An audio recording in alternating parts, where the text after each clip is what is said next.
નમસ્કાર. આકાશવાણી સમાચાર અનિલ પટેલ વાંચે છે. મુખ્ય સમાચાર. ઓમાનના મસ્કતમાં હિન્દ મહાસાગર પરિષદ દરમિયાન વિદેશમંત્રી ડોક્ટર એસ જયશંકરે મોરેશિયસ, માલદીવ, નેપાળ અને શ્રીલંકાના તેમના સમકક્ષો સાથે મુલાકાત કરી.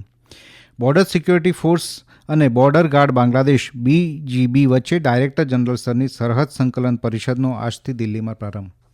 ઉત્તર રેલવેએ દિલ્હીથી પ્રયાગરાજ સુધીની 4 નવી મહાકુંભ મેળા સ્પેશિયલ ટ્રેનો શરૂ કરી. 22 માર્ચથી ઇન્ડિયન પ્રીમિયર લીગ IPLનો પ્રારંભ થશે. પ્રથમ મેચ કોલકાતા નાઇટ રાઇડર્સ અને RCB વચ્ચે 25 મેના રોજ ફાઇનલ. અને ક્રિકેટમાં મહિલાઓ માટેની પ્રીમિયર લીગમાં UP વોરિયર્સ સામે ગુજરાત જાયન્ટ્સનો વિજય. આજે દિલ્હી કેપિટલ અને RCB વચ્ચે મુકાબલો. સમાચાર વિગતવાર. ઓમાનની રાજધાની મસ્કતમાં 8મી હિન્દ મહાસાગર પરિષદ દરમિયાન ગઈકાલે વિદેશમંત્રી ડોક્ટર એસ જયશંકરે મોરેશિયસ, માલદીવ, નેપાળ, ભૂટાન અને શ્રીલંકાના તેમના સમકક્ષો સાથે મુલાકાત કરી હતી.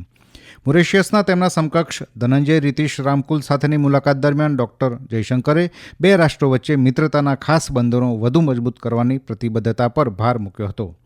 વિદેશમંત્રીએ માલદીવના તેમના સમકક્ષ અબ્દુલ્લા ખલીલ સાથેની મુલાકાત દરમિયાન ભારત માલદીવ સહયોગના અનેક પાસાઓ પર ચર્ચા કરી હતી. ઓમાનની મુલાકાત દરમિયાન ડોક્ટર જયશંકર હિન્દ મહાસાગર પરિષદથી અલગ ઓમાન, બ્રુનેઈ અને ઈરાનના તેમના સમકક્ષોને પણ મળ્યા. ઉપરાષ્ટ્રપતિ જગદીપ ધનખડ આજે પંજાબના ચંદીગઢ અને મોહાલીના એક દિવસના પ્રવાસ પર જશે. શ્રી ધનખડ મોહાલી સ્થિત રાષ્ટ્રીય કૃષિ, ખાદ્ય અને બાયો મેન્યુફેક્ચરિંગ સંસ્થા NABI ખાતે મુખ્ય મહેમાન તરીકે હાજરી આપશે. ઉપરાષ્ટ્રપતિ ભારતીય વિજ્ઞાન શિક્ષણ અને સંશોધન સંસ્થાના ફેકલ્ટી મેમ્બર્સ અને વિદ્યાર્થીઓ સાથે આયોજિત એક સત્રની અધ્યક્ષતા પણ કરશે. નવી દિલ્હી અને ઉત્તર ભારતના અનેક ભાગોમાં આજે સવારે 5:36 4ની તીવ્રતાનો ભૂકંપ અનુભવાયો હતો. રાષ્ટ્રીય સિસ્મોલોજી કેન્દ્ર પ્રમાણે ભૂકંપનું કેન્દ્રબિંદુ દિલ્હી નજીક 5 કિલોમીટરની ઊંડાઈએ હતું. દિલ્હી, નોઈડા, ઇન્દિરાપુરમ અને NCRના કેટલાક વિસ્તારોમાં ભૂકંપનો આંચકો અનુભવાયો હતો. જાનમાલને કોઈ નુકસાનના સમાચાર નથી. બોર્ડર સિક્યુરિટી ફોર્સ અને બોર્ડર ગાર્ડ બાંગ્લાદેશ BGB વચ્ચે ડાયરેક્ટર જનરલ સ્તરની 55મી સરહદ સંકલન પરિષદનો આજથી દિલ્હીમાં પ્રારંભ થશે. 20 ફેબ્રુઆરી સુધી ચાલનારી આ પરિષદમાં BSFના ડિરેક્ટર જનરલ દલજીતસિંહ ચૌધરીના નેતૃત્વમાં ભારતનું BSF પ્રતિનિધિમંડળ, BGBના director general major general Mohammad Ashraf ઉઝવાન સિદ્દીકીના નેતૃત્વમાં મળશે. આ પરિષદનું આયોજન સરહદ સંબંધિત મુદ્દાઓ પર ચર્ચા કરવા અને બંને સરહદ સલામતી દળો વચ્ચે વધુ સારા સંકલન માટે કરવામાં આવી રહ્યું છે. અને હવે મહાકુંભ અંગેના સમાચાર.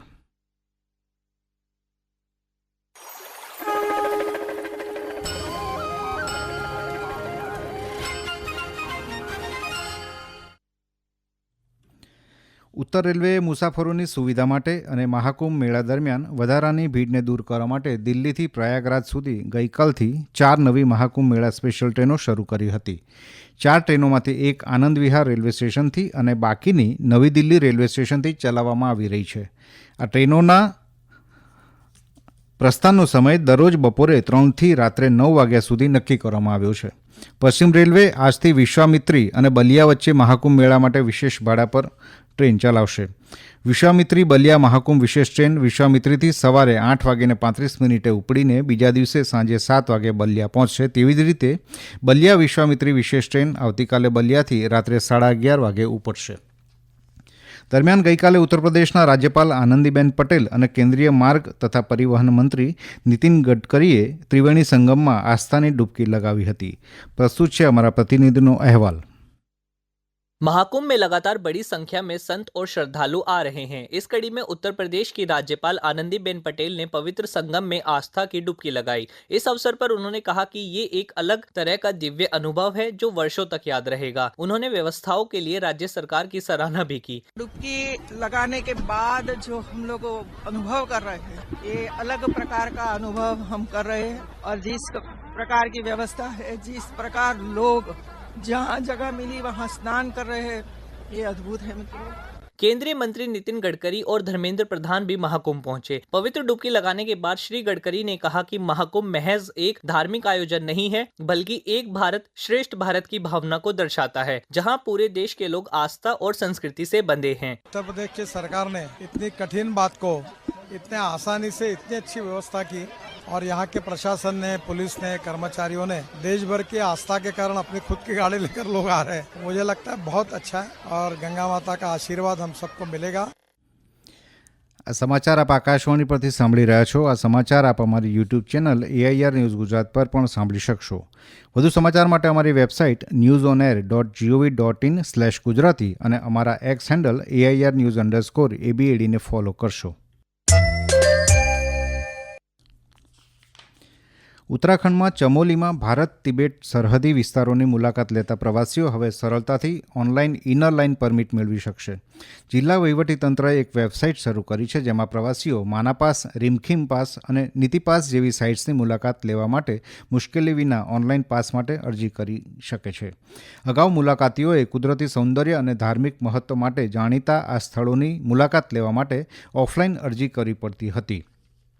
જિલ્લા મેજિસ્ટ્રેટ સંદીપ તિવારીએ જણાવ્યું કે અરજી કર્યા પછી પ્રવાસીઓને સ્થાનિક પોલીસ અને આરોગ્ય વિભાગની મંજૂરીના આધારે પાસ આપવામાં આવશે. ભારતીય ક્રિકેટ કંટ્રોલ બોર્ડ BCCIએ જાહેરાત કરી છે કે ઇન્ડિયન પ્રીમિયર લીગ IPLની 18મી સિઝન 22 માર્ચથી શરૂ થશે. 22મી માર્ચે કોલકાતાના પ્રતિષ્ઠિત ઈડન ગાર્ડન સ્ટેડિયમ ખાતે વર્તમાન ચેમ્પિયન કોલકાતા નાઇટ રાઇડર્સ અને રોયલ ચેલેન્જર્સ બેંગલુરુ RCB વચ્ચેની મેચ સાથે સ્પર્ધાનો પ્રારંભ થશે. 23મી માર્ચે સનરાઇઝર્સ હૈદરાબાદ અને રાજસ્થાન રોયલ વચ્ચે મુકાબલો થશે. આ વર્ષની IPLમાં ગઈ સિઝનનું ફોર્મેટ અપનાવવામાં આવ્યું છે. ટ્રોફી માટે 10 ટીમો વચ્ચે મુકાબલો થશે. ટીમોને 2 ગ્રુપમાં વહેંચવામાં આવી છે. ક્રિકેટમાં મહિલાઓ માટેની પ્રીમિયર લીગમાં ગુજરાત જાયન્ટ્સે UP વોરિયર્સને 6 વિકેટે પરાજય આપ્યો છે. ગઈકાલે રાત્રે વડોદરાના કોટાંબી સ્ટેડિયમમાં રમાયેલી ટુર્નામેન્ટની બીજી મેચમાં 144 રનના લક્ષ્યાંકનો પીછો કરતા ગુજરાત જાયન્ટ્સે 18 ઓવરમાં 4 વિકેટ ગુમાવીને લક્ષ્યાંક પાર કર્યો હતો. કેપ્ટન એશ્લી ગાર્ડનર 52 રન બનાવીને પ્લેયર ઓફ ધ મેચ બન્યા હતા. અગાઉ ગુજરાત જાયન્ટ્સે ટોસ જીતીને બોલિંગ પસંદ કરી હતી. UP વોરિયર્સે મર્યાદિત 20 ઓવરમાં 9 વિકેટે 143 રન કર્યા હતા. આજે વડોદરામાં જ દિલ્હી કેપિટલનો સામનો રોયલ ચેલેન્જર્સ બેંગલુરુ RCB સામે થશે. મેચ સાંજે 7:30 કલાકે શરૂ થશે. સ્ક્વોશમાં ભારતીય પુરુષ અને મહિલા ટીમોએ એશિયન જુનિયર ટીમ ચેમ્પિયનશિપ 2025માં કાંસ્ય ચંદ્રક જીત્યા છે. હોંગકોંગ સ્ક્વોશ સેન્ટર ખાતે ભારતીય પુરુષ ટીમ મલેશિયા સામે સેમીફાઇનલમાં હારી ગઈ હતી, જ્યારે અનાહત સિંઘની આગેવાની હેઠળની મહિલા ટીમ યજમાન હોંગકોંગ સામે હારી હતી. એશિયન જુનિયર ટીમ ચેમ્પિયનશિપમાં ભારત 2011 અને 2017માં જીત્યું હતું. ફિલ્મ સમીક્ષકો દ્વારા ખૂબ વખણાયેલી બહુચર્ચિત film All We Imagine As Light BAFTA એવોર્ડની 78મી આવૃત્તિમાં પુરસ્કાર જીતવામાં નિષ્ફળ ગઈ છે. પાયલ કાપડિયા દિગ્દર્શિત આ film not in the English language કેટેગરીમાં સ્પર્ધા કરી રહી હતી, જેમાં સ્પેનિશ ફિલ્મ એમેલિયા પેરેઝનો વિજય થયો છે. અને હવે આજના અખબારોના મુખ્ય સમાચાર રજૂ કરે છે કરણ મકવાણા. આજના સમાચાર પત્રોમાં વિવિધ સમાચાર મુખ્ય મથાળામાં છે. નવગુજરાત સમય લખે છે IPL 2025 મેગા મનોરંજનનો 22મી માર્ચથી પ્રારંભ, 25 મે ફાઇનલ.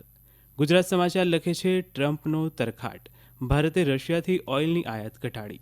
સંદેશનું મુખ્ય શીર્ષક છે ભારતની ચૂંટણીમાં હસ્તક્ષેપ માટે US ભંડોળ. ફૂલછાબે સ્થાનિક સ્વરાજની ચૂંટણી 57% નીરસ મતદાન ને મુખ્ય શીર્ષક બનાવ્યું છે. નવી દિલ્હીના રેલવે મથક પર થયેલી દોડધામ અંગે રાજસ્થાન પત્રિકા લખે છે પ્રશાસન કી લાપરવાહી और भीड़ प्रबंधन की चूक से मची भगदड़. સંદેશે મહાકુંભ માટે પ્રયાગરાજમાં રજાના દિવસોમાં ભારે ભીડના સમાચાર તસવીર સાથે પહેલા પાના પર પ્રકાશિત કર્યા છે. ગુજરાત સમાચાર સ્થાનિક પાના પર લખે છે ઘડિયાળ ઉત્પાદનની ઓળખ ધરાવતા મોરબીનો જ ટાઈમ ખરાબ ચાલી રહ્યો છે. અંતમાં મુખ્ય સમાચાર. ઓમાનના મસ્કતમાં હિન્દ મહાસાગર પરિષદ દરમિયાન વિદેશમંત્રી ડોક્ટર S જયશંકરે મોરેશિયસ, માલદીવ, નેપાળ, ભૂટાન અને શ્રીલંકાના સમકક્ષો સાથે મુલાકાત કરી. બોર્ડર સિક્યોરિટી ફોર્સ અને બોર્ડર ગાર્ડ બાંગ્લાદેશ BGB વચ્ચે ડાયરેક્ટર જનરલ સ્તરની સરહદ સંકલન પરિષદનો આજથી દિલ્હીમાં પ્રારંભ. ઉત્તર રેલવેએ દિલ્હીથી પ્રયાગરાજ સુધીની 4 નવી મહાકુંભ મેળા સ્પેશિયલ ટ્રેન શરૂ કરી. 22મી માર્ચથી ઇન્ડિયન પ્રીમિયર લીગ IPLનો પ્રારંભ. પ્રથમ મેચ કોલકાતા નાઇટ રાઇડર્સ અને RCB વચ્ચે. અને ક્રિકેટમાં મહિલાઓ માટેની પ્રીમિયર લીગમાં UP વોરિયર્સ સામે ગુજરાત જાયન્ટ્સનો વિજય. અને દિલ્હી કેપિટલ અને RCB વચ્ચે મુકાબલો. આકાશવાણી પરથી સમાચાર પૂરા થયા. નમસ્કાર.